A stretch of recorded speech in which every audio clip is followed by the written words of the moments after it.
주말마다 딸을 만나던 아빠, 재혼 후 차단당하다.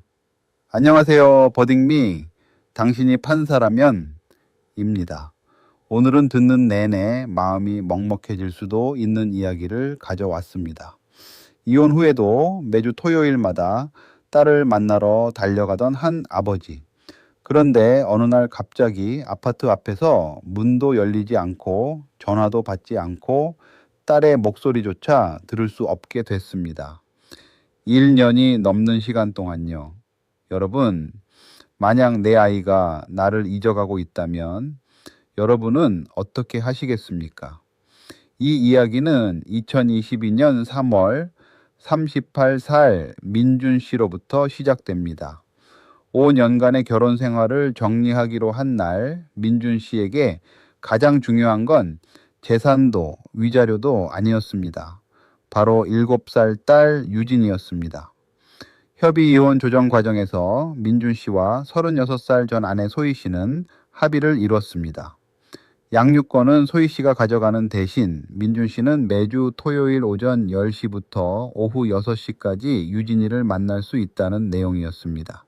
이 합의는 법원의 이혼 조정조서에 명확히 기재됐습니다. 법적으로 확정된 약속이었습니다. 처음 6개월은 괜찮았습니다. 민주 씨는 매주 토요일이면 어김없이 부평구 아파트 앞에 나타났습니다. 유진이의 손을 잡고 놀이공원에 가고 영화를 보고 딸이 좋아하는 떡볶이를 함께 먹었습니다. 유진이는 헤어질 때마다 아빠 손가락에 자기 손가락을 걸고 이렇게 말했다고 합니다. 아빠, 다음 주엔 수족관 가자. 그 약속 도장이 얼마나 따뜻했을지 여러분도 느껴지시죠? 그런데 2022년 10월 소희 씨가 재혼을 하면서 모든 게 달라졌습니다. 처음엔 문자 한 통이었습니다. 아이가 감기에 걸렸어요. 민준 씨는 이해했습니다. 일주일 뒤에도 아직 몸이 안 좋아요 라는 연락이 왔습니다. 세 번째 주말 민준 씨는 그래도 혹시나 하는 마음에 아파트 앞까지 찾아갔습니다. 벨을 눌렀습니다. 전화를 했습니다. 아무런 응답이 없었습니다. 경비실을 통해 확인하니 그들은 집에 있었습니다. 11월부터는 아예 연락이 끊겼습니다. 보내는 카카오톡 메시지는 읽지 않음 상태로 쌓여갔고 유진이 번호로 전화를 하면 전원이 꺼져 있다는 안내만 들렸습니다. 크리스마스가 지나갔습니다. 유진이의 생일도 지나갔습니다. 민준 씨가 미리 준비해둔 선물들은 원룸 한 구석에 쌓여만 갔습니다. 1년이 넘는 시간 동안 민준 씨가 보낸 카카오톡 메시지는 97건, 부재중 전화는 143통, 아파트를 직접 찾아간 횟수는 22번이었습니다. 2023년 2월 더 이상 기다릴 수 없었던 민준 씨는 법원 문을 두드렸습니다. 자, 이 사건의 핵심은 바로 이겁니다. 면접 교섭권 들어보셨나요? 쉽게 말하면 이혼 후 아이와 함께 살지 않는 부모가 자녀를 만날 수 있는 권리입니다. 민준 씨는 이 권리를 법원의 조정조서, 즉 법적으로 확정된 합의서에 명확하게 보장받고 있었습니다. 그런데 그 권리가 일방적으로 차단됐습니다. 문제는 아이가 싫어한다는 이유 하나였습니다. 아이의 의사가 정말로 아이 자신의 것인지 아니면 주변 어른들의 영향을 받은 것인지 그게 이 사건의 핵심 쟁점입니다. 그리고 이건 우리 주변 어디서든 일어날 수 있는 일이기도 합니다. 원고인 민준 씨 입장에서 한번 생각해 볼게요. 그는 법원이 정한 약속을 성실히 지켰습니다.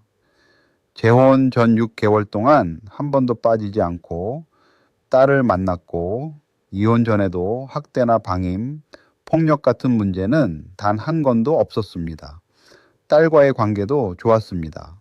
그런데 갑자기 재혼 이후부터 모든 게 막혔습니다. 법원의 조정조서는 확정 판결과 똑같은 효력을 가집니다. 이걸 일방적으로 무시하는 건 법을 무시하는 것과 같다는 게 민준 씨 측의 주장이었습니다. 반면 소희 씨 측의 논리도 들어볼게요. 유진이가 직접 아버지를 만나기 싫다고 했다는 겁니다. 심지어 유진이가 쓴 그림 일기도 제출했습니다. 아빠가 무섭다. 새 아빠가 좋다는 내용이었습니다. 소희 씨 측은 재혼 가정에서 안정을 찾아가고 있는 아이를 억지로 아버지에게 데려가는 건 아이의 정서에 오히려 해롭다고 주장했습니다. 아이의 의사를 존중해야 한다는 논리였습니다.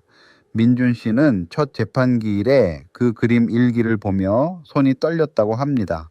불과 6개월 전까지 자기 손을 꼭 잡고 웃던 딸의 모습과 너무 달랐으니까요. 여러분은 어느 쪽 손을 들어주시겠습니까? 지금 버딩미 블로그에서 직접 투표해 보실 수 있습니다. 여러분이 판사라면 어떤 결정을 내리셨을지 투표하고 나면 실제 판결 결과를 바로 확인하실 수 있습니다. 이 사건 재판부는 과연 어느 쪽에 손을 들어줬을까요? 자, 드디어 실제 판사는 어떤 결정을 내렸을까요? 재판부는 민준 씨의 손을 들어줬습니다. 결정적인 역할을 한 건 가정법원 조사관이 유진이와 직접 면담한 결과였습니다.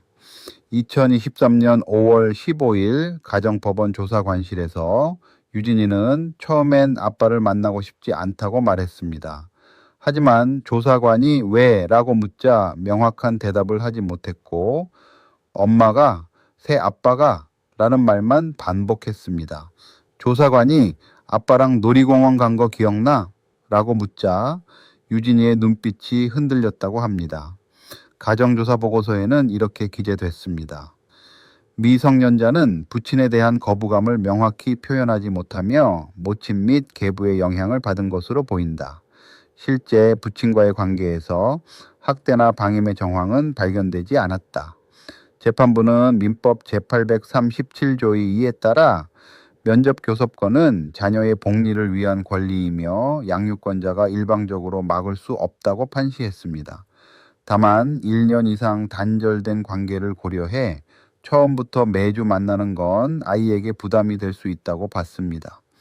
그래서 첫 석 달간은 월 2회, 매월 둘째와 넷째 토요일 오전 10시부터 오후 4시까지로 제한하고 이후 아이의 적응 상태에 따라 매주로 확대하도록 명령했습니다. 소희 씨에게는 가사소송법 제613제 따라 500만 원의 이행명령금이 부과됐습니다. 앞으로 정당한 이유 없이 면접 교섭을 거부하면 한 번에 100만 원씩 간접 강제금이 추가됩니다. 재판부는 조정조서는 확정 판결과 동일한 효력이 있으며 이를 위반하는 것은 사법 질서에 대한 중대한 도전이라고 경고하기도 했습니다. 그리고 판결문에는 이런 문장이 담겼습니다. 부모의 이혼은 부부 관계의 종료일 뿐 부모와 자녀 관계의 종료가 아니다.